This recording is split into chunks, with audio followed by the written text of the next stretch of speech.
The snow fell gently on the city streets, transforming the December evening into something almost magical. The Christmas lights strung along the buildings cast warm pools of gold and amber across the sidewalks where last-minute shoppers hurried past, their arms full of packages and their faces bright with anticipation. Harrison Cole sat alone at a small table outside the cafe, nursing a cup of coffee that had long since gone cold. At 41, he was the CEO of one of the most successful tech companies in the country, a man whose name appeared regularly in business journals and whose opinions moved markets. He wore an expensive charcoal suit that fit him perfectly, his dark hair styled in a way that suggested both success and careful attention to detail. He had everything most people dreamed of: a penthouse apartment with floor-to-ceiling windows overlooking the city, a car that cost more than most houses, investments that would keep him comfortable for several lifetimes, success beyond measure. And yet, as Christmas Eve approached, Harrison found himself sitting alone on a street corner, watching other people celebrate, while he had nowhere to go and no one waiting for him.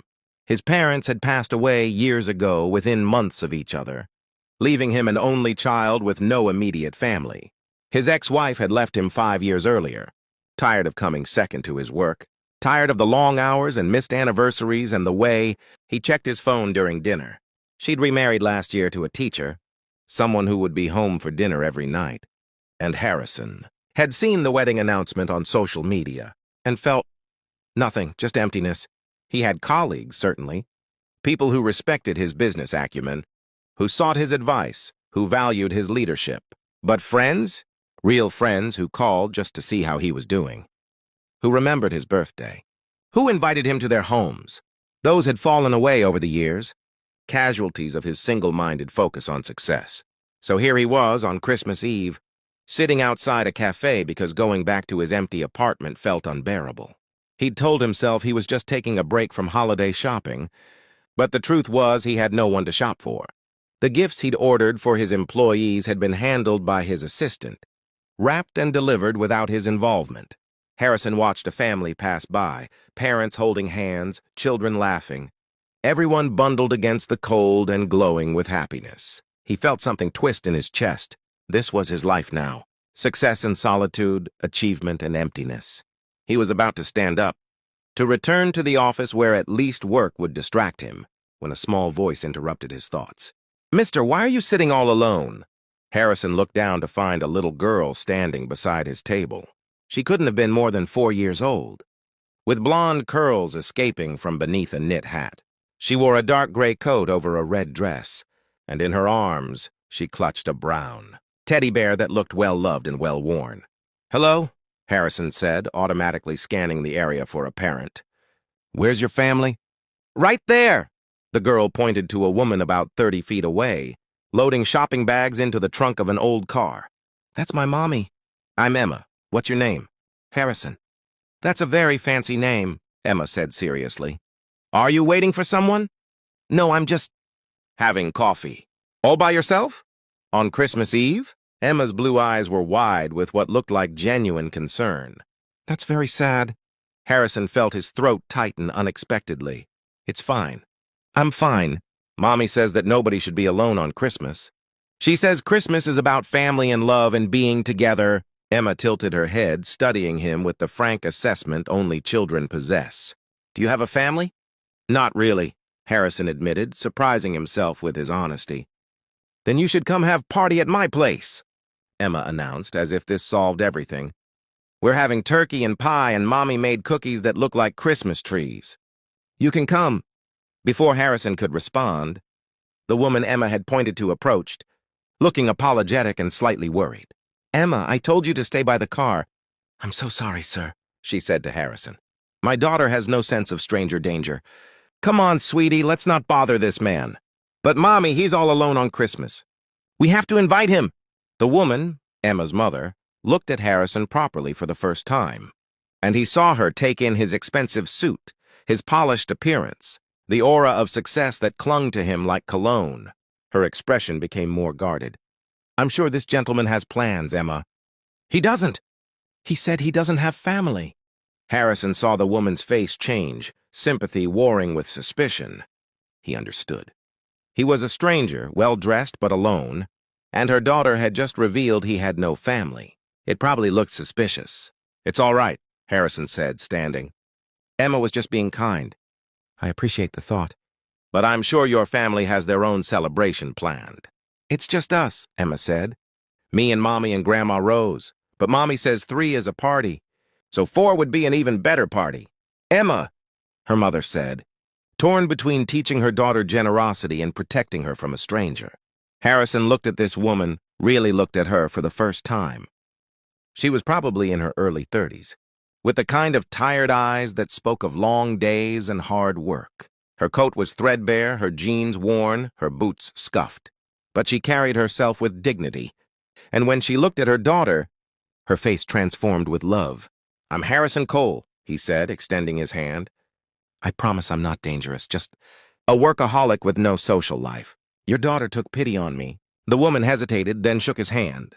Her grip was firm despite her small hand. "Jennifer Banks. And yes, my daughter has a habit of adopting strays. Last week it was a cat. This week apparently it's you." Harrison surprised himself by smiling. "I've been called worse things." Jennifer studied him for a long moment, and Harrison saw the moment she made her decision. Maybe it was the loneliness she saw in his eyes. Maybe it was the Christmas spirit.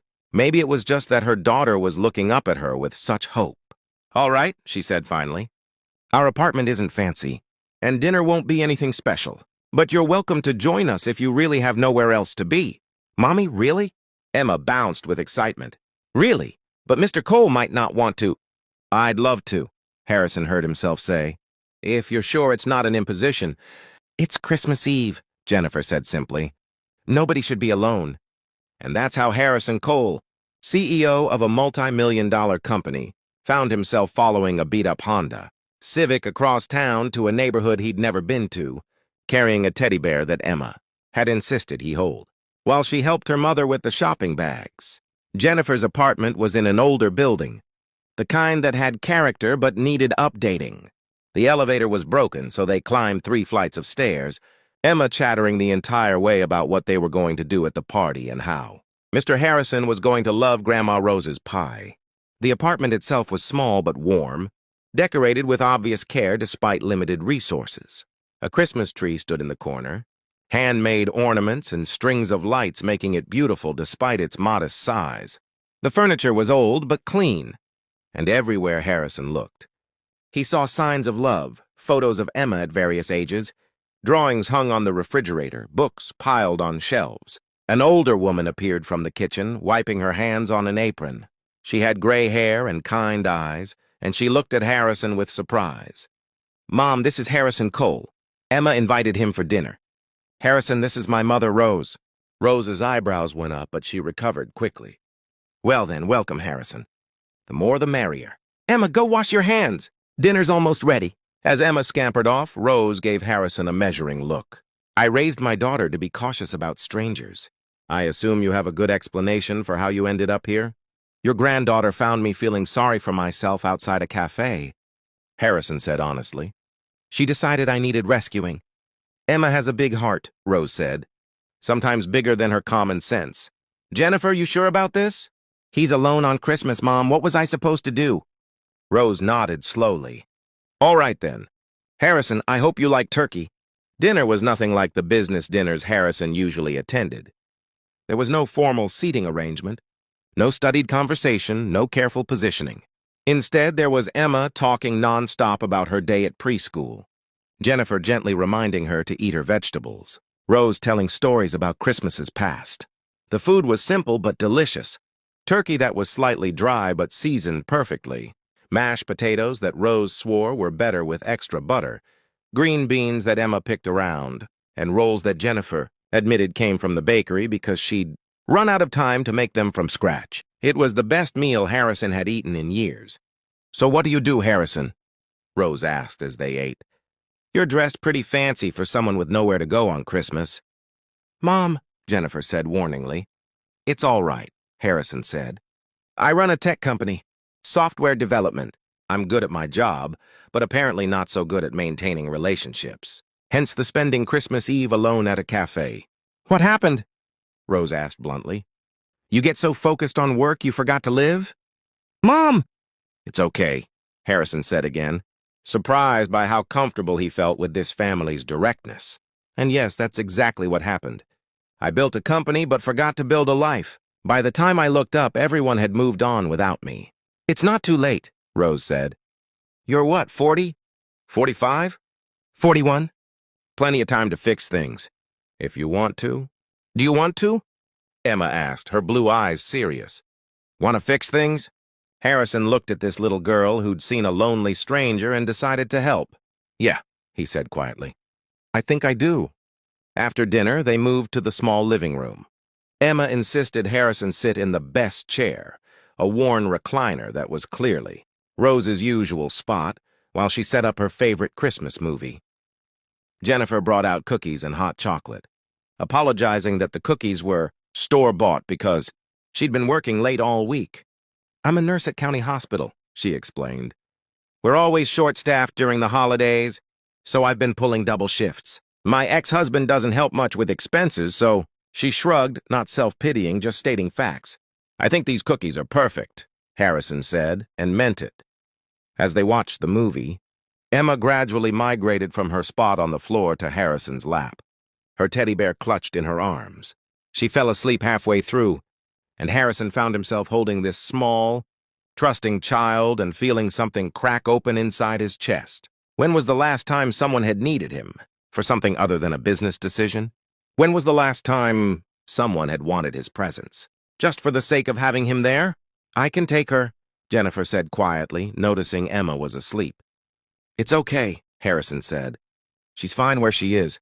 After the movie ended, Rose declared it was her bedtime and disappeared into one of the 2 bedrooms. Jennifer brought out more coffee, and she and Harrison talked quietly while Emma slept, her small weight warm and solid in his arms. I'm sorry if we ambushed you, Jennifer said. Emma means well, but I know having a strange man in our apartment probably isn't the smartest thing I've ever done. I'm glad she did, Harrison said honestly. I was sitting at that cafe thinking about how I'd managed to achieve everything I thought I wanted and end up with nothing that actually matters. Your daughter reminded me that people still do kind things, that generosity still exists.